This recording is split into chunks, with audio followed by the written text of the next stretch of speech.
tiene su característica, hermanos. No solamente en el tema del tiempo que uno nació, sino que también todo lo que ha pasado alrededor. Nacer en los 50, nacer en los 40 no es lo mismo que nacer en los 80, en los 90, ¿verdad? Entonces, ustedes saben, es muy obvia las diferencias y la forma como pensamos. Ha cambiado muchas cosas, hermanos, ha cambiado mucho la música, ha cambiado mucho el tema de la televisión.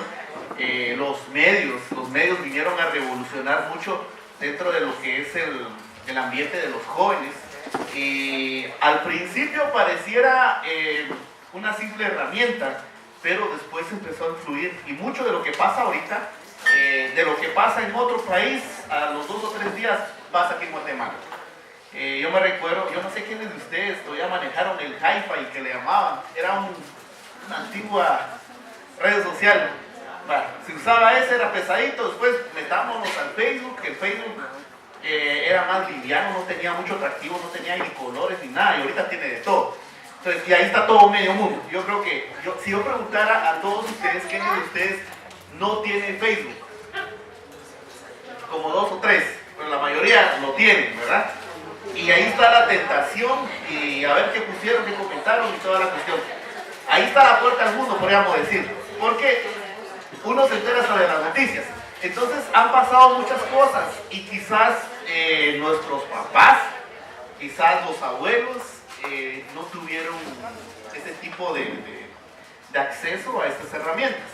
Entonces han habido muchos detalles, aparte de la forma como estamos diseñados, en cómo relacionarnos en la parte social y toda la parte integral. Bueno, antes de iniciar, hermanos, vamos a darle lectura a este pasaje, y lo encontramos en Salmo 102. Esta es la versión Reina Valera 1960. Me gusta esta versión por la forma como está escrita ahí, y dice: bienaventurado. ¿Qué entendemos por la palabra bienaventurado? Dichoso, exacto.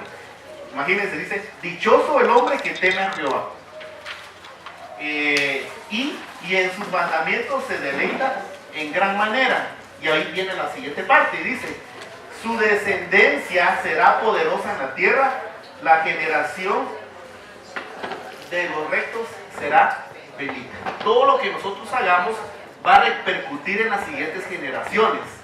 Eso lo sabemos, ¿verdad? Hagamos bien o mal, todo va a repercutir en las siguientes generaciones. Así que empieza este versículo, este pasaje, y diciendo: dichoso el hombre que teme a Jehová. Ahora, y alguien decía: ¿por qué estamos como estamos? ¿Cuál es la necesidad? ¿Por qué hay muchas iglesias cristianas evangélicas? Tenemos un porcentaje alto de cristianos, no solo en Guatemala, sino en el mundo, y no pasa nada, todo está igual. La violencia sigue creciendo, todo lo malo sigue creciendo. ¿Qué está pasando? Y alguien decía: necesitamos más personas que teman a Dios, porque quizás hay muchos llamados cristianos, o quizás van a una iglesia cristiana, pero no temen al Señor. Y ahí dice 24:7, ¿verdad? Entonces ese es el reto. Entonces, bienaventurados, dichosos esas personas que temen al Señor, que hacen todas las cosas bien delante de Él, y en sus mandamientos se deleitan en gran manera, porque su descendencia, siguientes generaciones, serán poderosas en la tierra. La generación de los rectos será bendita. ¿Quieren ustedes una descendencia, nietos, hijos, que sean benditos, hermanos? ¿De dónde tiene que empezar el cambio? Tiene que empezar con nosotros, hermanos, ¿sí? Alguien decía: yo crecí en un ambiente muy difícil, con los abuelos, con los papás, mucha escasez, pero a partir de nosotros podemos hacer un cambio de lo que nosotros pasamos, o que quisiéramos nosotros que no lo vivieran los niños, adolescentes que vayan a descender de nosotros. ¿De acuerdo? Entonces inicio con eso, y vamos a ver cómo funciona esto. Ahí está. Vamos a hablar un poquito sobre el tema en sí, cuál es el significado de la palabra adolescente. Generalmente ustedes lo han escuchado en varios lados y decía: adolescente es doliente porque la palabra es similar, pero etimológicamente, hermanos, la palabra adolescente no viene de adolecer, La palabra adolescente significa desarrollo. Es un ser humano en desarrollo. Adolescente significa eso. Dice la palabra adolescente viene del latín adolescens, adolescentis, que está en periodo de crecimiento o que está creciendo.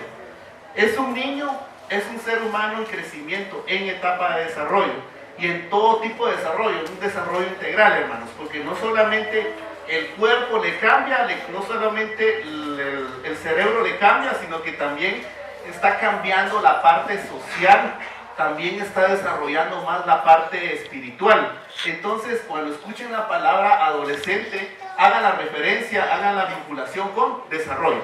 ¿De acuerdo? Y lo habíamos hablado un poquito anteriormente en otra reunión respecto al tema de la adolescencia. Según la Organización Mundial de la Salud, el periodo de la adolescencia inicia de los 10 a los 19 años. Así lo dice la Organización Mundial de la Salud. ¿Cuándo empieza a ser un adolescente? 10. ¿Cuándo termina de ser un adolescente? 19. Eso no está escrito en piedra, hermanos. ¿Por qué? Ese es un periodo que calcula la Organización Mundial de la Salud y influyen factores y variaciones individuales y culturales. Por ejemplo, bien lo decía el compañero Héctor anteriormente, no es lo mismo un adolescente del área rural que uno del área urbana. No es lo mismo un adolescente que no haya tenido todos los recursos para tener una buena alimentación y creció con desnutrición, como uno que tuvo todas las comodidades. No lo mismo, porque tiene factores que van a influir en su desarrollo físico y generalmente el concepto de adolescente empieza cuando empiezan los cambios físicos de la pubertad. Entonces hay casos en donde uno empieza a ser adolescente hasta los 13, 14 años, en otros contextos. Y en otros contextos, desde los 10, ya han habido casos desde los 8, desde los 9 años, por ahí más o menos. Pero este es más o menos el patrón, la etapa que establece la Organización Mundial de la Salud. Y hay 3 fases dentro de la adolescencia. La adolescencia temprana, que generalmente empieza un aproximado entre los 10 a 13 años. La adolescencia media, que es de los 14 a los 16 años. Y la adolescencia tardía, que es de los 17 hacia los 19 años. Entonces hay 3 etapas que van ellos viviendo dentro de esa etapa. Y vamos a avanzar. Dentro de... Yo creo que el mayor reto del adolescente es el desarrollo de su identidad, ¿sí? Por ejemplo, si nosotros nos hiciéramos la pregunta, si yo les hago la pregunta, ¿cómo se llaman? Y todos dicen claramente su nombre, dónde viven, cuántos años tienen, si están estudiando en algún lado, dicen lo que están estudiando, la carrera, su apellido, la familia. Entonces todos estamos muy seguros de lo que somos. En el caso de ellos, están construyendo su identidad, están conociéndose más y con eso están construyendo su identidad precisamente en esas 3 etapas.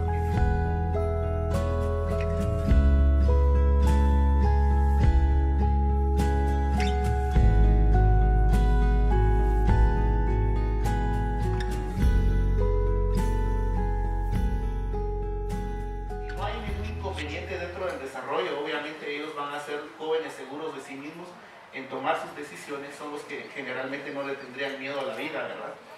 Y es aquí donde los padres también deben darle un acompañamiento adecuado dentro del proceso de autonomía. Identidad, pues ya lo habíamos hablado, las 3 fases anteriormente, y que ellos pues logren definir quiénes van a ser en la vida, qué habilidades tienen, qué quieren lograr. Y el tema del razonamiento. Ellos pues van a ser más críticos. Antes cuando es un niño, uno le cuenta y le dice todo y el niño le va a decir casi la mayoría de cosas que sí. En cambio acá no. ¿Por qué todas las cosas tienen que ser así? Dirían los adolescentes. ¿Por qué tiene que ser como tú lo digas? Le dicen al adulto. ¿O por qué tiene que ser, por qué en la iglesia tiene que ser lo mismo de siempre? Es parte del razonamiento del adolescente. Entonces vemos cómo va el mundo del adolescente. Podríamos ahondar en cada una de estas características, hermanos. Nos llevaría mucho tiempo. Pero esto es lo que pasa dentro del mundo adolescente. Algunos dicen que la adolescencia termina hasta los 25 años. Incluso hay teorías que dicen, y hay médicos que dicen que los adolescentes llegan a uno dejar de ser adolescente a los 25 años. Y es cierto, no maduramos todos al mismo tiempo. De verdad, no maduramos todos al mismo tiempo. Tengamos en cuenta eso. Yo no sé si hay adolescentes aquí.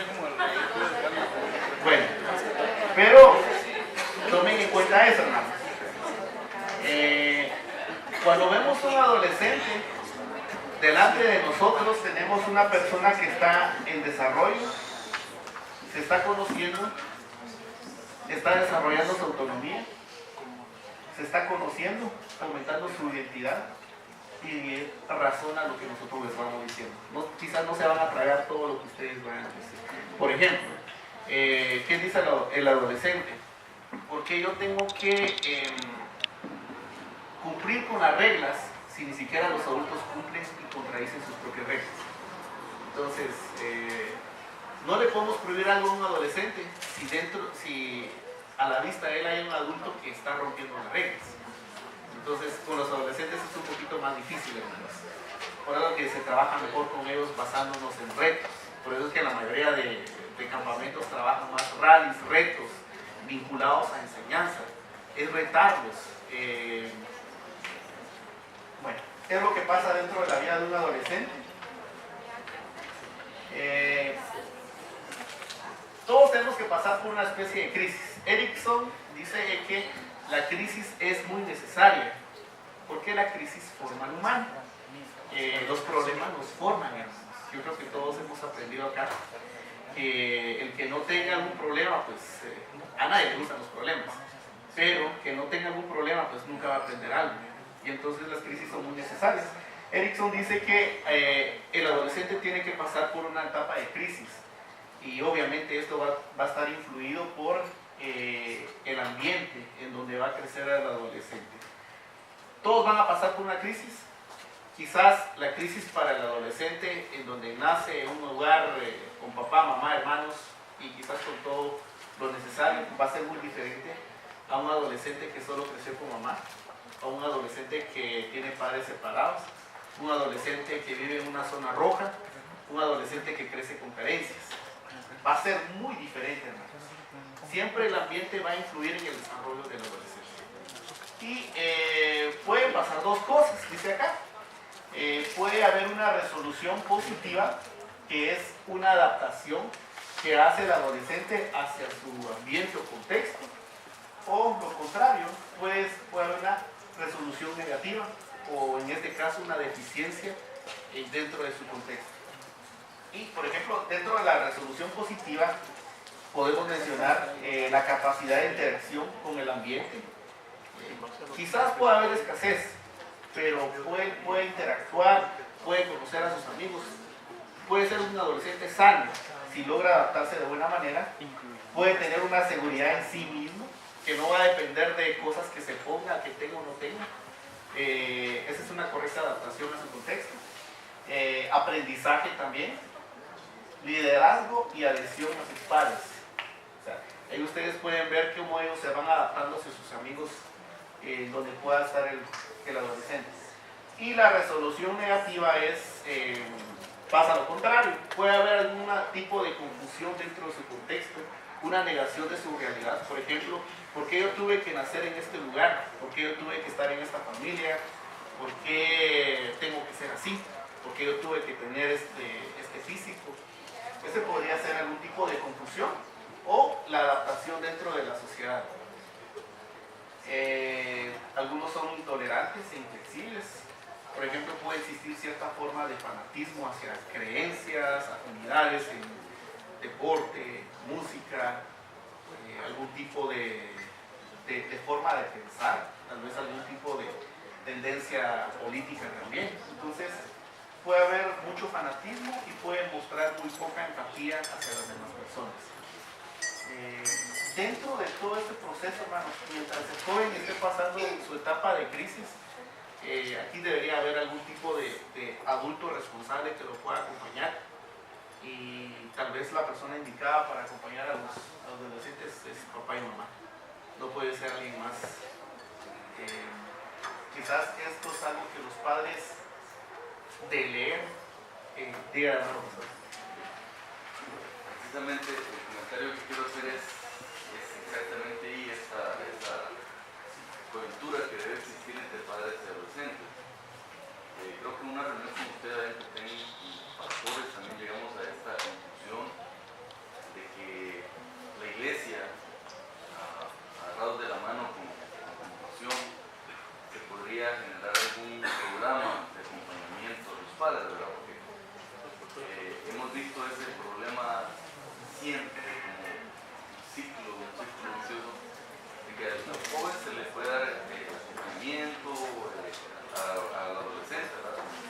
Pero cuando se encara con su realidad en su casa, con sus padres, con su familia, pues lo poco que se logró hacer en la iglesia, en el centro, se borra. Entonces, esa crisis que pasa, también la pasa el padre, crisis, no comprender al adolescente. Entonces, ¿cómo encontrar ese punto donde no solo acompañar al adolescente, sino a los padres también? Padres que han crecido labrados con hacha y no saben nada de esto. Entonces sería interesante que si este grupo saliera una muy buena propuesta al final para encontrar ese punto de apoyo. Un anclaje. Exacto. Excelente, gracias pastor. Pues precisamente esa es la intención de esta reunión, hermanos, y de lo que estemos hablando, pues ustedes puedan, si vayan surgiendo ahí inquietudes, puedan ir anotándolos también, porque eso nos puede servir a que nosotros podamos apoyarnos para apoyar a los jóvenes, ¿verdad?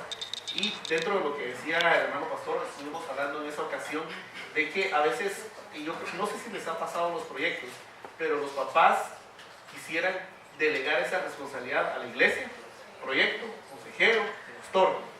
¿Quién es el principal responsable del niño adolescente? Papá y mamá, siempre va a ser eso. Yo no sé si les ha pasado, incluso hasta con el chequeo médico. No me atendieron bien a mi hija, si es su derecho y todo, ¿verdad? Exigen ese derecho. Pero mi pregunta es, ¿acompañan al adolescente al chequeo médico? Entonces, solo ahí pueden ver ustedes cómo están delegando esa responsabilidad, e incluso al director, a los tutores. Y decía alguien en la universidad, decía, los padres quisieran que uno pudiera corregir a sus hijos en 1 hora de terapia, quizás en 2 horas en la iglesia, con una predicación, cuando ellos no lo hicieron durante el tiempo que pasaron en casa. Entonces, tampoco podemos hacer milagros y hay que ser conscientes de eso. La responsabilidad principal del niño y del adolescente va a ser siempre por sus mamás. Y cuando papá y mamá fallan, es lo que estamos viendo ahorita dentro de la realidad, de lo que está pasando. Muy buenos comentarios del pastor, y creo que vamos a hablar un poquito más de eso adelante. Y mi idea es que por lo menos cuando yo me baje de acá, nos quedamos con alguna inquietud que nos pueda ayudar a desarrollar de mejor manera el programa, hacer algo más por los jóvenes, involucrando a los padres. Precisamente de lo que estábamos hablando, el tema de los riesgos en la adolescencia. Por ejemplo, la Organización Mundial de la Salud estima que 1 de cada 5 personas en el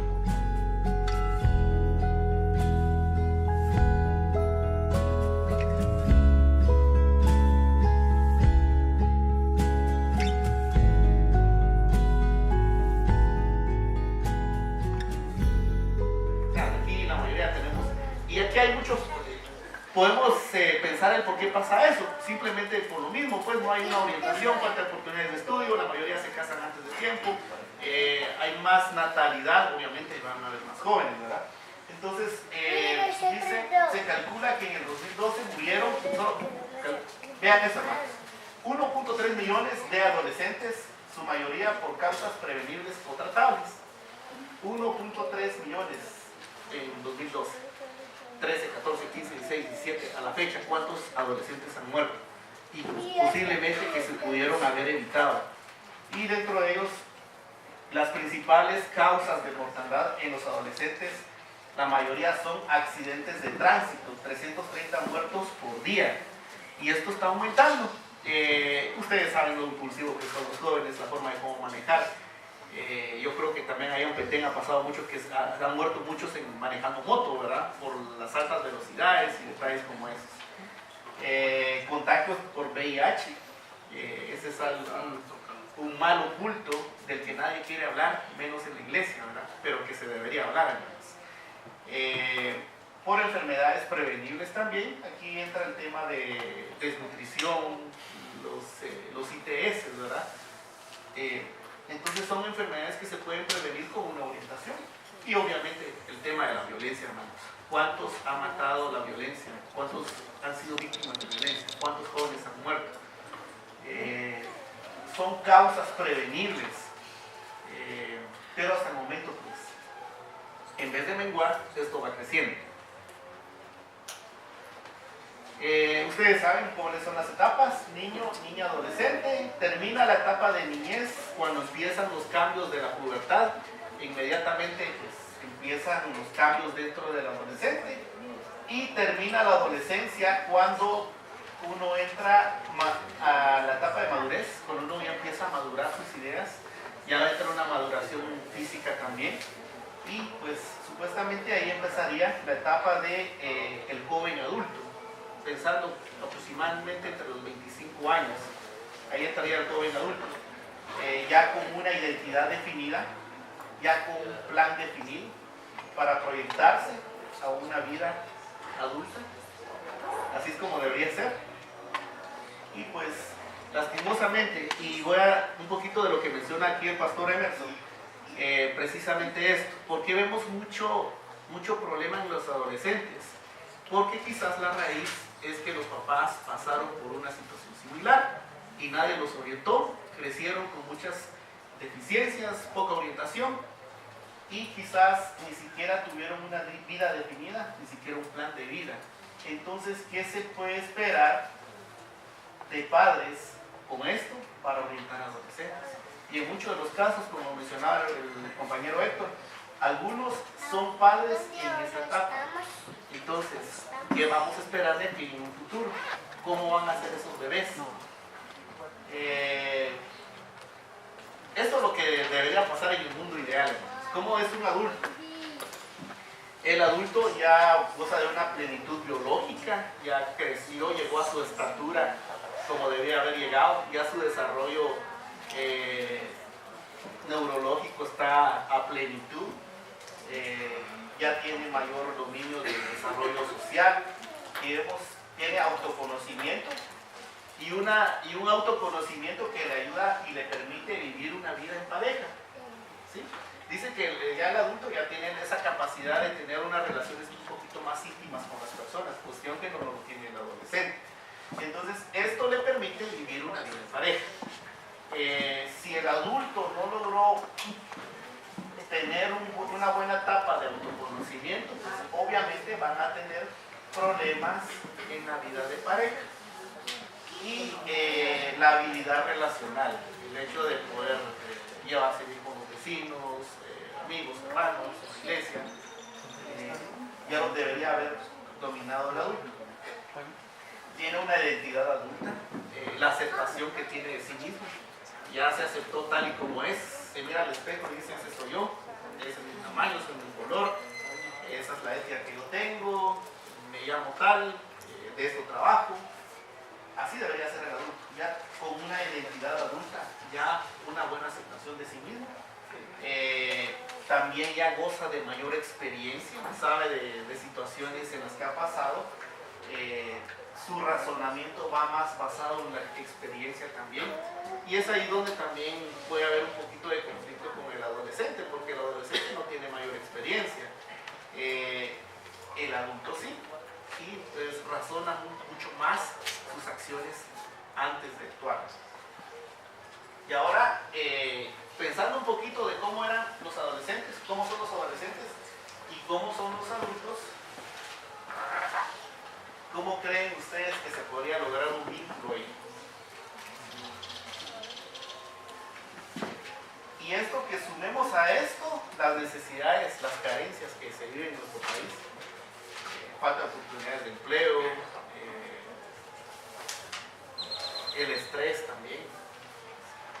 Entonces, ¿cómo creen ustedes que se podría establecer un vínculo entre ambas generaciones? Pues la mayoría de vínculos no existen, son pocos, ¿verdad?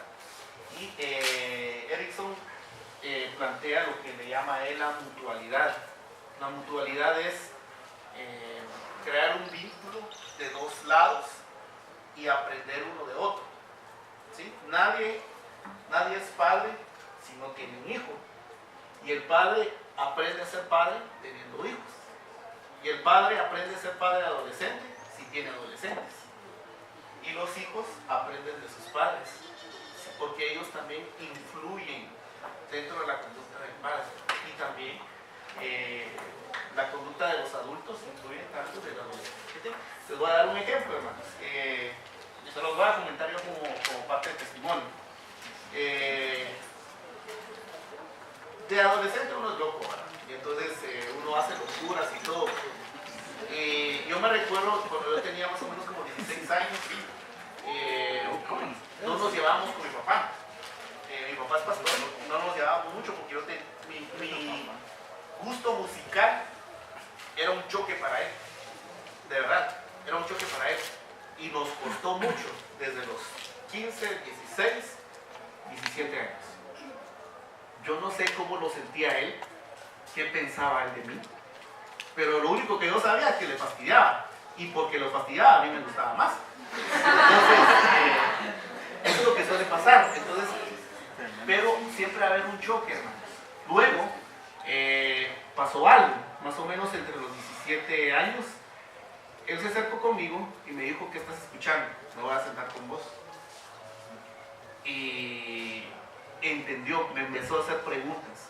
Y entonces de ahí yo sentí, bueno, él está haciendo su esfuerzo por acercarse a mí. Y entonces ya un poquito, uno de a poco va abriendo su corazón. Y desde ahí, hermanos, de verdad, hemos encontrado ahí como que una buena amistad, aparte de ser papá e hijo, pero hemos encontrado así un buen vínculo, hermanos. Y a eso se le llama mutualidad, hermanos. El aprender uno de otro. Y ese es el reto, quizás, ¿verdad?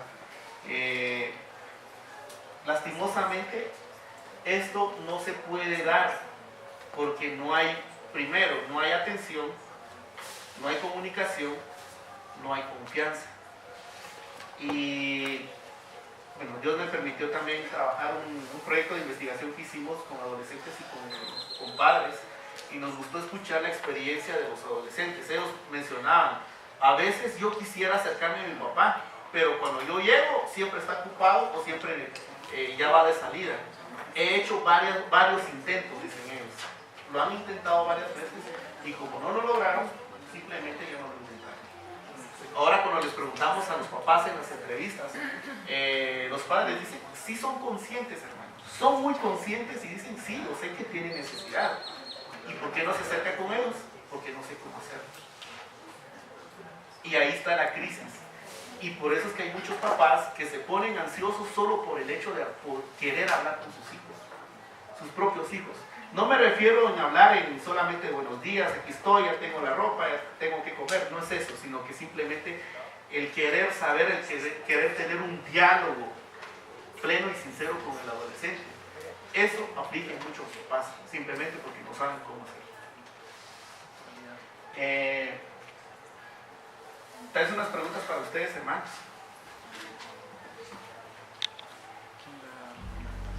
¿Quién debe dar el primer paso en la relación intergeneracional?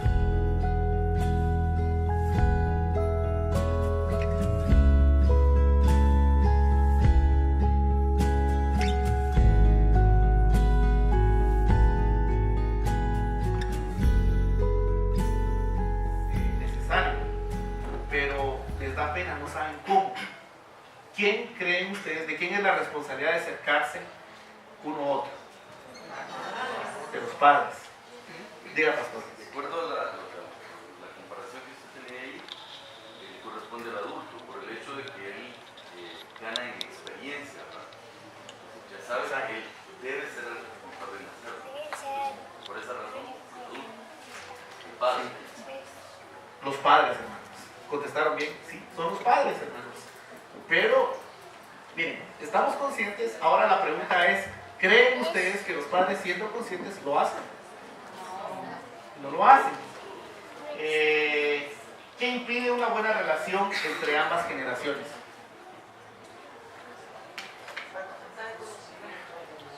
¿Cómo? Falta de conocimiento, no tienen las herramientas necesarias, las desconocen. Creo que eso es. Yo agregaría, Diga, pastor. yo agregaría eso también, falta de voluntad a veces. ¿Falta de voluntad? Iván. Yo creo que principalmente no hay una buena relación por la falta de tiempo del padre ahí.